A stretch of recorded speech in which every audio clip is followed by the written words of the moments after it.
치즈에는 생명력이 있다라는 것을 저는 되게 공감하는 게 치즈에 대한 성질은 변하지 않지만 치즈는 상할 수가 있잖아요. 다음이 과연 뭘까라는 고민을 되게 많이 했던 것 같아요. 뭐가 될지 모르겠지만 항상 시기가 되면 새로운 게 삐져나오거든요. 이제는 바뀌어야 된다라고 생각할 적에 구성원들이 노를 해요. 생명력이 있는 치즈를 지속해서 찾을 수 있는 방법을 가져가기 위해서 저희도 굉장히 노력을 해야죠.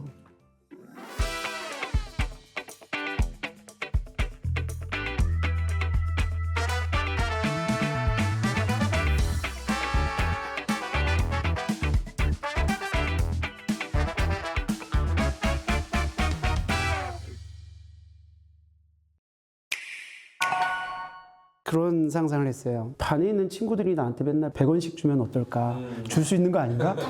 그러다가 나는 되게 가난한 게 아니고 엄청 부자였는데 잠깐 요 행성에 떨어져 있는 거야. 막 이런 상상을 했었거든요. 갑자기 부가 이만큼 생기면은 어떨까라는 생각을 어렸을 때 엄청 많이 했는데 사업을 하는 동안에는 그냥 더 많이 돈이 있었으면 좋겠다. 인수하고 싶은 회사들이 너무 많아서 생활이 안 바뀌었다라고 하면은 거짓말이지만 지금은 사실 뭔가 변화됐다라는 것보다는 온전히 과정이구나라는 생각을 좀 많이 하고요. 사람들이 드림카가 뭐예요? 라고 물어봐요, 저한테. 그냥 그런 얘기를 해줘요. 드림카라는 것은 차를 살 수 없을 때까지는 언제든지 살 수 있으면 더 이상 그게 나의 꿈이 아니다.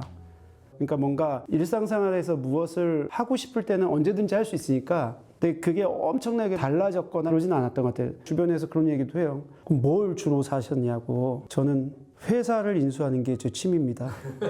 회사를 많이 샀어요. 그러면 대표님께서는 무엇에 돈을 쓸 때 제일 아까우신지.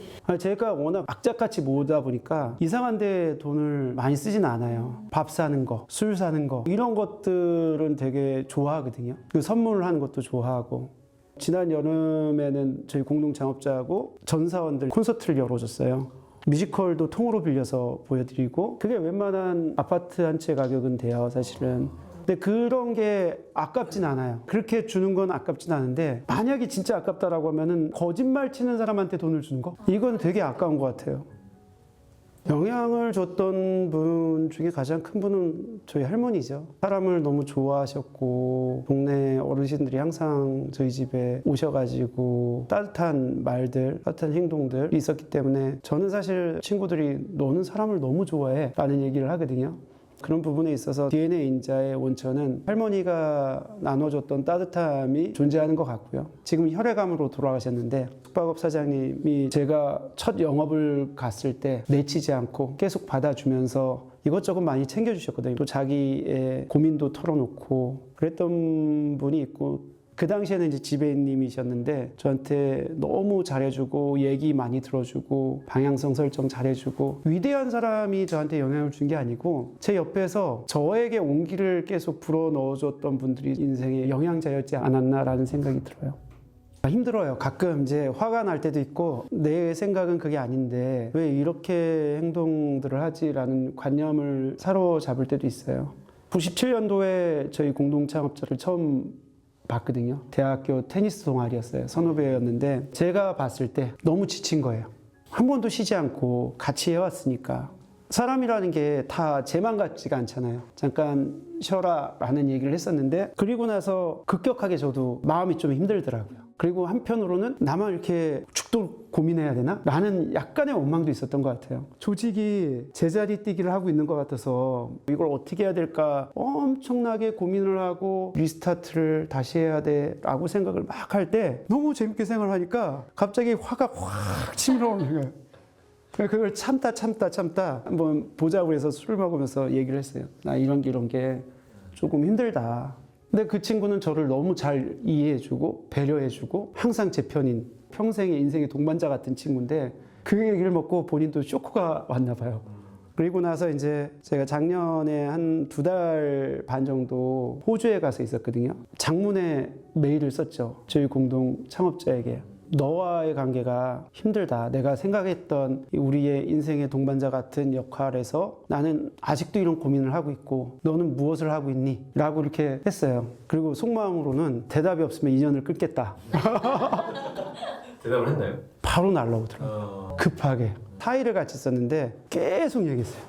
우리가 살아온 얘기, 우리가 사업 같이 해가지고 성취했던 것들, 실패했던 것들, 투자를 받았던 것들, 엄청나게 경쟁을 하면서 힘들었던 것들, 그리고 우리의 미래의 삶, 이런 걸 계속 얘기하다 보니까 마음이 굉장히 단단해지더라고요.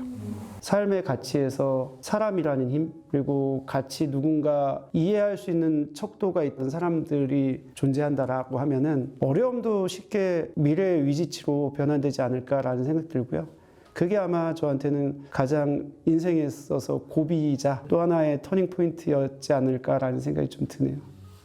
이건 약간 슬픈 얘기일 수도 있는데 아직도 머릿속에 너무 생생하게 기억나는 게 제사를 지낼 때 빨간 사탕 있잖아요. 그거 이렇게 물고 있으면서 상여가 나가는 거를 아직도 그게 기억이 많이 나요. 아버지였던 것 같은데 너무 선명하게 지금도 그 생각이 나거든요. 왠지 모르겠지만 그게 제 머릿속에 잊혀지지가 않고요. 투자 받고 나서 셀레브레이션을 그날 4명인가 5분을 오후 4시에 저희 회사 밑에 둘둘 치킨으로 오라고 그랬어요. 맥주 한 잔 딱 500 시켜서 짠하고 가자. 그게 셀레브레이션 끝이었어요. 아마 그게 나중 되면 기억에 남을 수도 있겠다. 우리가 시대 변화를 곰곰이 고민해 볼 필요가 있는 것 같아요. 이를테면 생명 연장이 자동적으로 길어졌어요. 왜 그러면 어렸을 때부터 영양소 공급이 되고 관리를 받으면서 생활하고 의료기술이 발달하게 됐죠. 모든 의료체계에 대한 형태가 고도화되면 병을 정복하는 형태나 사람이 생명을 유지하는 형태가 더 길어질 수밖에 없다라고 생각을 해요. 우리가 파이어족이라고 했던 형태는 옛날의 생명력이었을 때는 맞는 것 같아요. 지금 40대에 은퇴하면 90년, 100년을 더 살 수도 있어요. 실질적으로 일을 할 수 있는 시간이 10년, 15년 내에 90년, 100년을 살 수 있는 돈을 마련할 수 있을까? 혹여나 마련한다고 해도 일찍 은퇴를 하면 진짜 이게 행복한 삶을 사는 건가? 자기 직업이 있고 평생 자기가 무엇인가에 대해서 전문성을 가질 수 있다라는 얘기를 듣는 게 저는 더 행복한 거 아닌가? 그래서 이거는 뭐가 맞다 틀리다는 제가 말할 수는 없지만 통계학적으로 생명은 길어졌다. 점점 돈은 더 많이 들어간다. 그러면 돈을 벌 수 있는 전문 직종자가 돼야 된다. 꽤 많은 자산 가치가 있지만 저의 직업을 되게 좋아하거든요. 저는 경영자거든요. 기업가거든요. 많은 고민을 해야 되고 많은 협의를 해야 되지만 그게 그냥 저의 직업인 거예요. 그래서 그 직업을 계속해서 영위해 나갈 수 있다라고 하면은 저는 행복한 사람이 될 것 같고 금방 관둔다라고 하면 이제 도전을 멈춘 사람이 되겠죠. 관점의 차이인 것 같아서 선택은 각자의 삶의 어떤 인생 철학관에 의해서 좌우되지만 맞는 선택을 하셨으면 좋겠다라는 생각을 가지고 있죠. 좀 나이 먹으신 분들이 하시는 꼰대? 꼰대 발언을 잠깐 하자면 노는 것도 하루 이틀이죠. 맨날 놀아봐요. 일요일이 무슨 소용이 있어. 일을 하기 때문에 잠깐의 브레이크 타임이 좋은 거지. 그래서 저는 소중한 것을 소중하게 간직할 수 있는 삶의 방식을 살아가는 게 훨씬 더 좋은 거 아닌가라는 생각을 하고 있습니다. 저는 허인 것 같아요. 저도 뭔가 시작할 적에 변화에 대한 저항감이 있거든요. 그게 없다라고 하면은 정말 거짓말일 것 같아요. 고민하다가 길을 나서는 경우가 굉장히 많았던 것 같아요. 한번 나서면 어쩔 수 없이 다시 돌아가기가 그러니까 끝없이 찾아 헤맸던 것 같아요. 그렇기 때문에 변화가 왔다고 해서 바로 감지해서 어떤 직관이라든지 아니면 그냥 배고픔에 휩싸여서 나서는 게 아니고 늘 고민이 됐던 것 같아요. 제가 그 부분을 읽고 옛날 생각을 진짜 많이 했어요. 되게 후회를 많이 했어요. 주식 투자를 2천만 원을 먼저 잃고 그 다음에 2천만 원을 또 잃었잖아요. 그만할 걸. 왜 내가 미련하게 멍청하게 계속 이걸 했을까 하고 4천만 원의 돈을 다 잃었을 때 제가 행 같았어요. 왜 나한테만 이런 일이 있었지? 다시 과거로 돌아갈 수 있었으면 좋겠다. 내 상황이 아니었으면 좋겠다라는 부정을 엄청나게 했어요. 숙박업소에 청소하러 간다는 자체가 저한테는 큰 시련이자 또 다른 도전이었거든요. 지금 지나오니까 저 가서 청소했어요. 숙식이 제공돼서 얘기하지만 얼마나 그 어린 나이에 그게 고통이고 고민이었겠어요. 그럼에도 불구하고 살아가야 되잖아요. 그 자리에 주저앉아 있으면은 저의 상황이 바뀌지 않는다라는 것을 알고 있는데 가는 게 두려울 뿐이죠, 사실은. 햄도 뒤늦게 깨달았지만 결국 움직일 거예요. 왜 허는 움직이고 햄은 움직이지 않았을까라고 하면은 시차인 것 같아요. 사람의 시차. 조금 더 일찍 움직였을 뿐이지 허가. 햄은 그냥 여전히 그 자리에 있을 것이냐? 그렇지 않아요. 우리가 살아가는 환경은 어떤 식으로든 변하거든요. 시대의 모든 환경이 변했는데 내가 변하지 않는다는 것은 저기 시골 깡촌 들어가서 그냥 살아야 되는 형태일 거라기 때문에 시대의 변화가 있는 곳에 있는다면 좀 늦을 뿐이지 움직이게 돼 있다. 생각하기에 그 방해도 없잖아요. 찾으면 생존할 확률이 더 큰 건데 아무리 기다려도 나오지 않는 방에 그대로 있으면 생존할 수가 없는 거잖아요.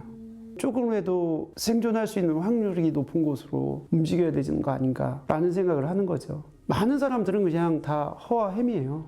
저도 어떨 때는 햄이었고 어떨 때는 허였고, 하지만 두려움이 있다고 해서 넥스트로 가지 않는 형태가 이루어진다고 하면은 자기 스스로에게 남아있는 존재가 없다라는 것을 사실 누구나 다 알고 있는 것 같아요. 그거를 결국 어떻게 받아들이느냐의 차이인 것 같고, 개인은 개인이 다 잡으면 되는 것 같고요. 조직은 조금 아는 사람이 어프로치를 해주고 제시를 해주고 방법을 설득해주고, 그게 조직의 일원인 것 같아요. 사람은 굉장히 똑똑해서 비교를 할 수 있어요. 비교 우위에 있고 싶어 하거든요. 비교 우위에 있으려면 움직여야 되거든요. 결국 실천을 해야 되거든요. 제가 생각하는 치즈는 이수진이라는 이름이 생에서 어떻게 각인될 것인가 라는 생각이 좀 들고요. 미로는 제 인생이죠. 이수진이라는 이름이 쭉 제 인생에서 살아갈 거잖아요. 고 정주영 회장님 보면 길이 없으면은 길을 찾으면 되고 찾다가도 없으면 만들면 되지. 그게 정주영 회장님이 남겨놓은 발자취 아닐까요? 그래서 저는 미로라는 거는 자기 인생의 길인 것 같고, 전체 시작부터 해서 끝까지 가는 여정인 것 같고, 그 다음에 자기 네이밍, 내 이름을 가지고 내 형태를 가지고 내 생각을 가지고 나의 신체 구조를 가진 사람은 세상에 단 한 명밖에 없잖아요. 그 사람의 형태가 치즈이지 않을까라는 생각은 좀 해요. 확신은 딱 한 가지인 것 같아요. 행동하지 않으면 죽는다. 제대로 뭔가 실천도 안 할 거면서 이거 내 거였으니까, 우리 거였으니까, 이거는 우리를 이용하는 유저한테도 배신을 때리는 거고요. 공급자 입장에서도 더 나은 서비스가 아니고 오류 투성이의 서비스로만 인식되고 언젠간 다 죽게 되거든요. 그런 거는. 이룰 만큼 다 이뤘는데 꿈이 더 있으세요? 라는 질문을 좀 많이 해요. 잘 먹고 잘 사는 게 꿈이에요. 이걸 다른 워딩으로 하면 윤택한 삶이거든요. 잘 먹는다는 것은 건강한 삶이에요. 건강해야지 잘 먹을 수 있거든요. 잘 산다는 것은 인정받는 삶이에요. 인정을 받는다는 것은 자기가 무엇인가를 잘 한다라는 거거든요. 본인들이 전문가라고 얘기하는 사람들은 과거의 전문가들이고요. 난 아직도 연구 중이야. 아직도 난 부족해. 내가 왜 이렇게 많이 부족한지 모르겠어. 라고 하는 사람들은 미래의 배움을 계속해서 자기한테 축적시키면서 도전하는 사람들이거든요. 과거의 전문가들은 되게 많아요. 미래의 전문가가 돼야 되거든요. 그래서 10년 뒤든 20년 뒤든 혹은 제가 죽는 날이 됐을 때 한 세월 잘 먹고 잘 살다 간다라고 얘기하면서 이제 놨으면 좋겠어요. 그 얘기는 즉은 무엇인가 제가 이루었다가 아니고 무엇인가 이루기 위해서 도전하는 삶을 살았다가 저한테는 가장 중요한 워딩인 것 같아요. 그래서 도전하는 일을 멈추지 않았으면 좋겠다라는 생각을 좀 많이 해요. 야놀자도 마찬가지죠. 자생할 수 있는 기업, 창업자에 의해서 좌우지가 되는 게 아니고 여기에 있는 조직 구성원들이 새로운 치즈 창구를 찾기 위해서 시대의 변화나 문화의 흐름이나 이런 걸 체득하고 그걸 발산할 수 있는 형태가 됐으면 좋겠다. 그런 프로세스가, 그런 시스템이 우리 회사에 잘 자리매김을 할 수 있었으면 좋겠다. 그래서 야놀자도 만약에 지구를 정복한다. 여행으로. 그럼 우주를 정복해야죠. 그 다음에는 일론 머스크도 화성에 여행 가는 거를 꿈꾸는데 여행 티켓을 우리가 팔아야 되지 않겠습니까? 도전하지 않는 사람들이에요. 제가 첫 투자를 받으면서 똑같은 질문을 투자사 대표님이 저한테 했어요. 이 대표는 경쟁 상대는 누구예요? 라고 질문을 하시더라고요. 그때는 모텔이라는 인식 자체가 너무 안 좋고 인더스트리를 너무 작게 보기 때문에 저희 경쟁 상대는 인식입니다. 이 인식을 바로 세우면 여행 인더스트리로 이렇게 뻗어나갈 수 있습니다. 라고 했고요. 지금 이제 다행히 인식이 재조명되기 시작했고 글로벌리하게 200여 개국 이상의 B2B 서비스를 하고 있기 때문에 이 서비스가 잘 안착되고 잘 이용될 수 있게끔 만드는 우리 내적인 도전 의식이 항상 자리 잡아야 된다고 생각하거든요. 그게 없으면 더 이상 앞으로 갈 수가 없어요. 저희 공동 창업자한테도 얘기를 하지만 아무것도 만들지 말아라. 무덤도 만들지 말아라. 이런 얘기를 항상 하거든요. 만약에 이수진이라는 사람이 어떤 사람이었냐라고 하면은 도전하는 사람이었구나 라고 인식되면은 인생에 키워드 하나는 남겨놓고 가는 거 아닌가 라는 생각이 좀 들어요. 안울자가 근 20년 가까이 되고 있잖아요. 좀 더 지나면은 저한테도 어울리는 단어이지 않을까라는 생각 들고요. 작년인가요? 윤여정 배우하고 이정재 배우가 시상식에서 막 그런 얘기 했잖아요. 무명 시절 뭐 10년 하고 어떻게 하다 보니까 벌써 30년이 됐다. 30년이 되다 보니까 이런 자리를 설 수 있는 것 같다. 라는 얘기를 하더라고요. 많은 사람들이 뭐 고인물, 고이다 못해 썩은 물 뭐 이렇게 얘기를 하지만 인생의 길이가 그렇게만 표현되지 말고 진정성이 있는 무엇인가로 표현될 수 있다는 것도 굉장히 아름다운 거구나 라는 생각이 좀 들더라고요. 그래서 저는 도전하는 삶이었다라고 표현되면은 지금 입장에서는 참 좋을 것 같아요. 나중엔 어떻게 바뀔지 모르겠지만. 평소에 아끼고 좋아하는 친구들이 있어요. 아직은 허와 비슷하고 치즈를 막 찾아 떠나는 친구들이 있어요. 그래서 그 친구들에게 좀 이거를 전달해주고 싶은데 정승환 대표, 임수열 대표, 김경아 대표께 전해드리고 싶어요. 정승환 대표는 레드타이라고 해서 서울 에그라는 베이커리를 시작하고 있고요. 임수열 대표는 프리비라는 서비스로 청춘들, 20대들에게 굉장히 각광받는 서비스를 하고 있어요. 그다음에 김경아 대표는 혹시 무지개 케이크 아세요? 도레도레 마오가니 거기 창업자이자 지금도 그 일을 열심히 하고 있어요. 그래서 그 세 대표께 선물을 드리고 싶네요.